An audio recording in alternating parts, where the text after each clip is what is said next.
All right, let's just jump right in. Think about it for a second. You're in a meeting at work, right? Or maybe just debating something with your friends. Who's the person that immediately comes to mind as the smartest one in the group? Yeah, it's almost this gut reaction, isn't it?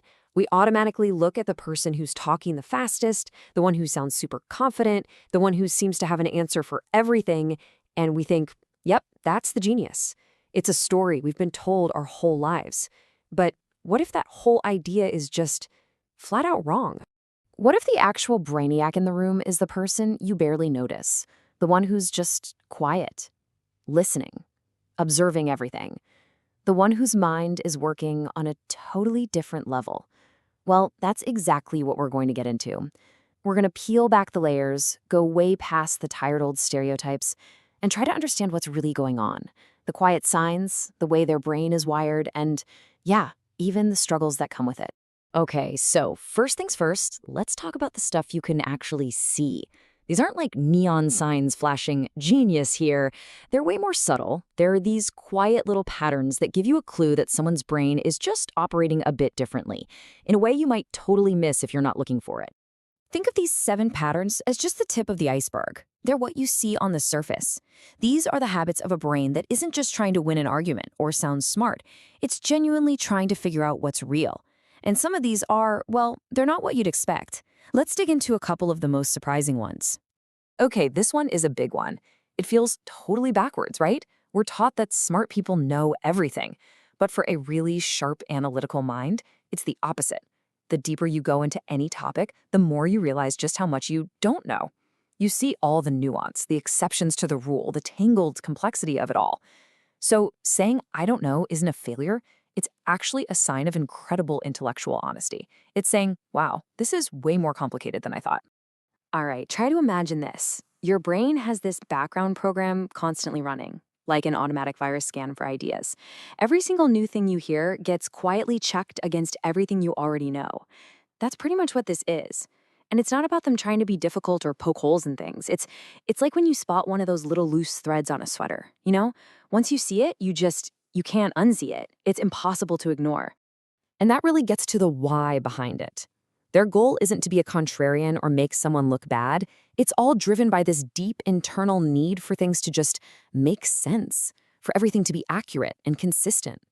When your mind is tuned that finely to those little inconsistencies, it literally can't just let them go. Oh, this is a huge one. You know that moment in a meeting when everyone starts nodding, the consensus is building? Well, for that analytical mind, a little alarm bell goes off.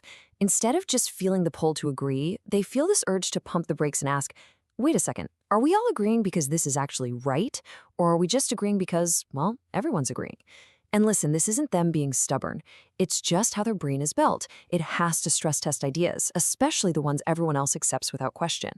So, okay, we've seen the patterns, but that's just the what. The really interesting question is why? Why do these patterns show up in the first place?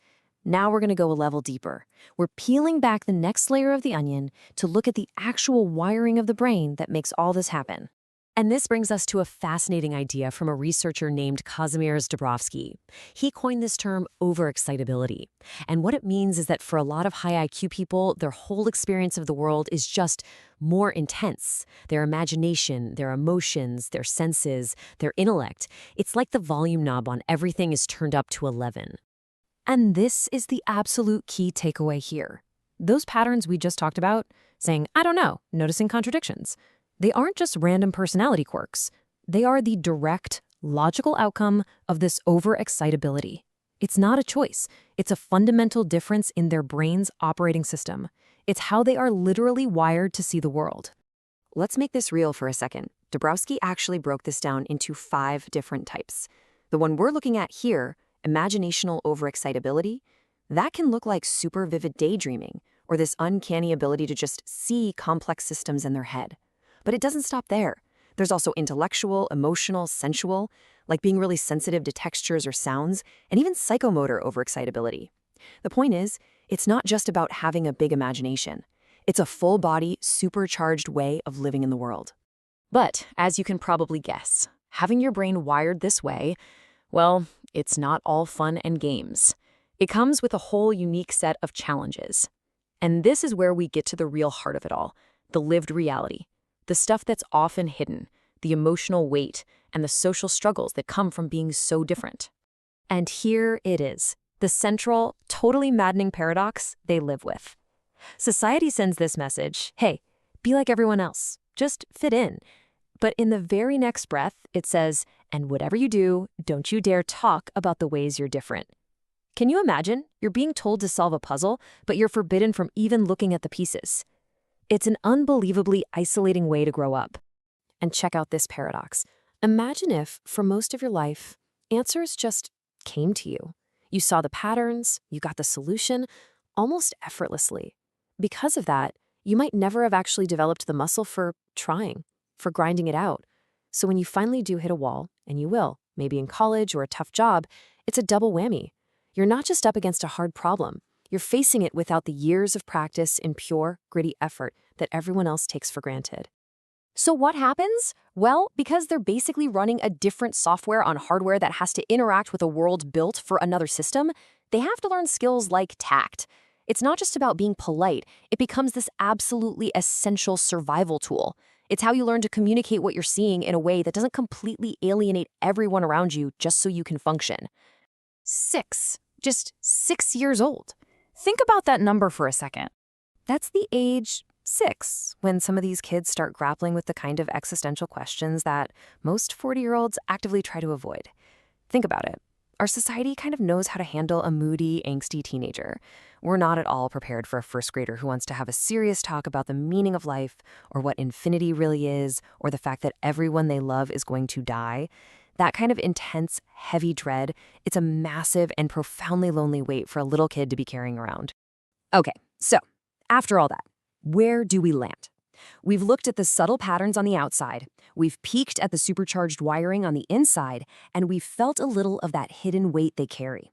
With all those pieces, we can start to build a totally new picture of what smart actually means, one that's a lot more complete and, frankly, a lot more human. Because here's the bottom line. High intelligence isn't some superpower that makes your life a breeze. It's not. It's more like running a different operating system. And yeah, that OS comes with some amazing built-in apps, incredible creativity, deep insight, the ability to see things others miss, but it also comes with some serious compatibility issues with the rest of the world, leading to very real burdens, like isolation, feeling constantly misunderstood, and that intense sensitivity we talked about. So, I want to leave you with a question. Let's go all the way back to the beginning. Back to that room, that meeting, that group of friends. Now that you know what to look for, who was it? Who was the quiet one? The person who asked that one dumb question that made everyone stop and think, who was listening way more than they were talking. Think about it. It's possible, just possible, that you've been overlooking the smartest person you know this whole time.